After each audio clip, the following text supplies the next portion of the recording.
Primera fila. Con esa porra, gracias. Con la venia de la presidencia, el día de ayer, el presidente Peña señaló que los últimos 5 años han sido de progreso constante y que para superar las condiciones actuales necesitaremos 5 años más al PRI. Estamos convencidos de que seguir por este camino nos conducirá a la debacle social, política y económica.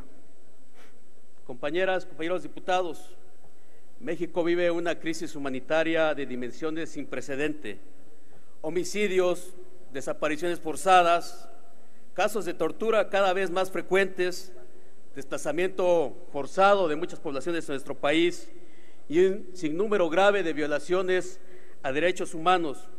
Sin embargo, en nuestro país, el gobierno del presidente Peña sigue manteniendo un discurso triunfalista que contrasta lamentablemente con la realidad que no es gratuita.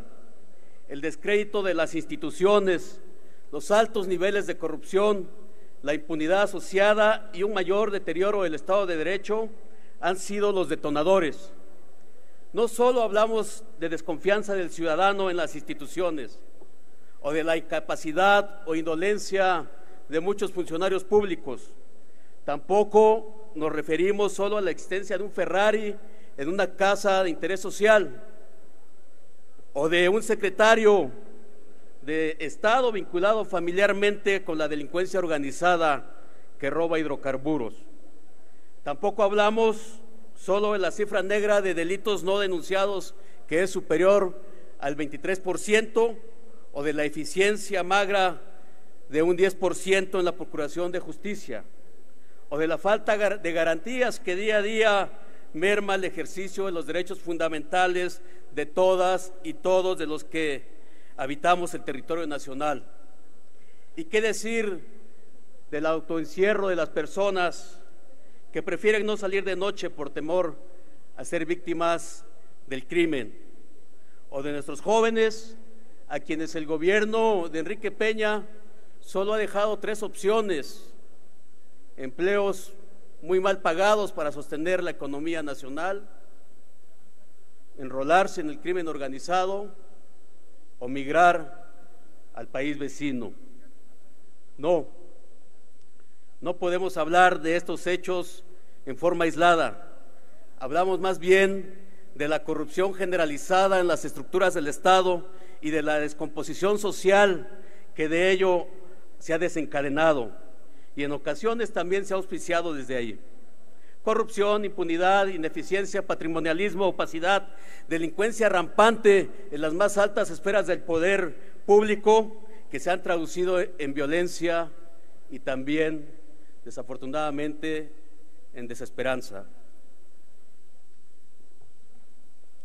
Los casi 110,000 elementos militares desplegados en promedio mensual a lo largo y ancho del país no han coadyuvado más que para mantener el control territorial de la delincuencia, mientras que también otros más de 50,000 elementos del Ejército en labores de seguridad pública solamente ha ocasionado que los gobernadores no asuman la responsabilidad que les corresponde.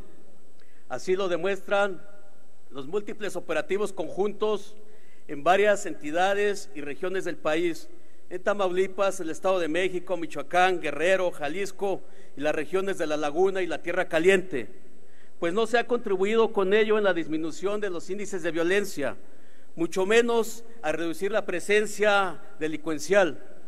Estos territorios siguen siendo los más violentos e inseguros de la República.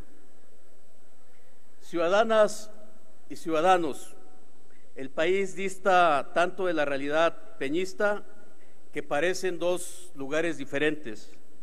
La inacción de la justicia es estremecedora.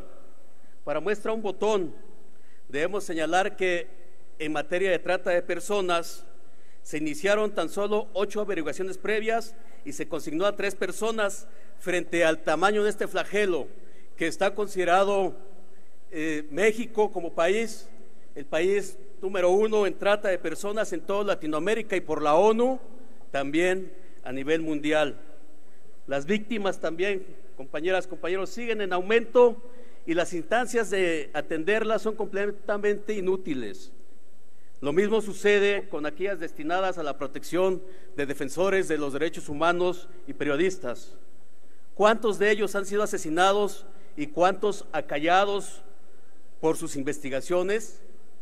La realidad es que nuestro país es el tercero más peligroso para ejercer esta profesión, de acuerdo a la organización Reporteros Sin Fronteras.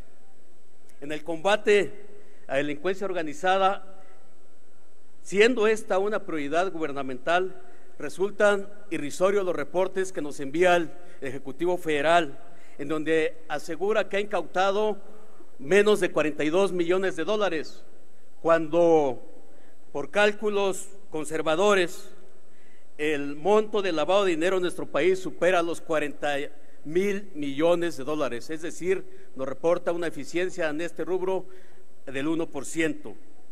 Mientras tanto, el compromiso del gobierno peñista con el combate a la corrupción se ha limitado solamente a cubrirse las espaldas con un fiscal a modo. Compañeras y compañeros, el México de hoy reclama justicia pronta, imparcial y expedita, reclama verdad para las víctimas, reclama protección para los comunicadores, condiciones de seguridad para todas y todos los mexicanos, reclama esperanza para la juventud. Concluya, por favor. El México de hoy reclama hoy la vigencia de un Estado democrático de derecho, pero sobre todo el México de hoy y las mexicanas y los mexicanos reclamamos el fin del régimen corrupto e ineficaz que gobierna este país. Por su atención, gracias.